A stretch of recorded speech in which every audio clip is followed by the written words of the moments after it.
So one of the biggest concerns that we should all have with the response to COVID-19 is the impact it's going to have on educational opportunity and increasing the disparity in educational opportunity. So as we think about, social distancing, self-quarantine, city and province-wide restrictions on public life, one of the biggest impacts that that's going to have is on poor children and what we in the US call at-risk children, which is a euphemism for children with difficult home situations, either abusive parents, two parents who work, no parents at home.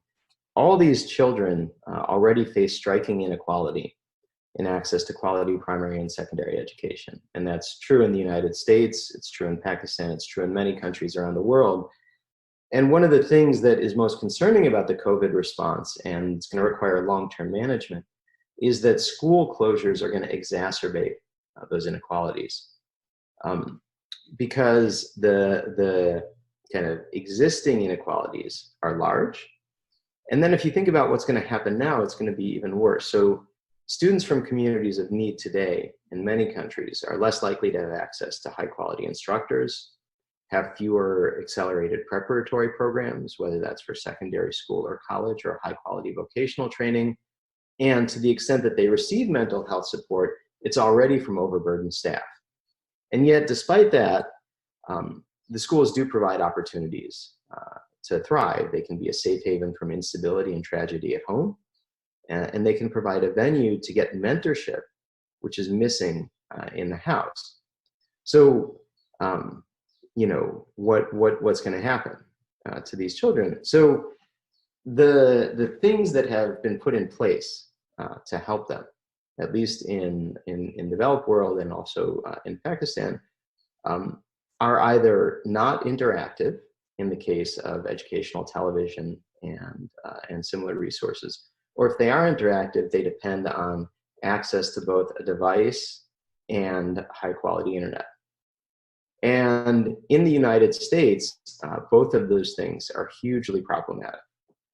So only a small here in the United States, and I imagine it's worse in Pakistan, roughly 20% of school children lack either high-end broadband internet or a device at home, or both. In the United States, schools play a huge role in providing nutrition for poor students. So there in the United States alone are 30.4 million children who participate in something called the National School Lunch Program, which provides them with breakfast if they need it and lunch at school, as well as in some school districts, take-home snacks for later in the day. So those are kind of nutritional support and educational support that are going to go away for a large population of children. Now, the middle class and the children of high-achieving parents are not going to suffer nearly as much. They've got parents who are educated. They're more likely to have broadband internet access at home and a device on which they can access their internet. More likely to have a home situation in which there's a quiet place to study or a suitable physical environment. And their parents are more likely to be able to engage with them because they're more likely to be working from home as opposed to either not working, in which case there are all kinds of concerns with mental health and depression, or they're working, in which case they're not there to make sure the children stay on top of their education.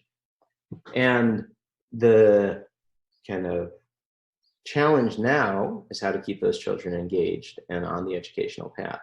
In a few months, when the restrictions come off and schools come back, we're going to have another set of problems, which is now you're going to have widened the achievement gap between different populations. You're going to have a small population of children in public schools and in lower performing schools whose parents are the ones who are locked on and focused on education. And those children will have continued to advance.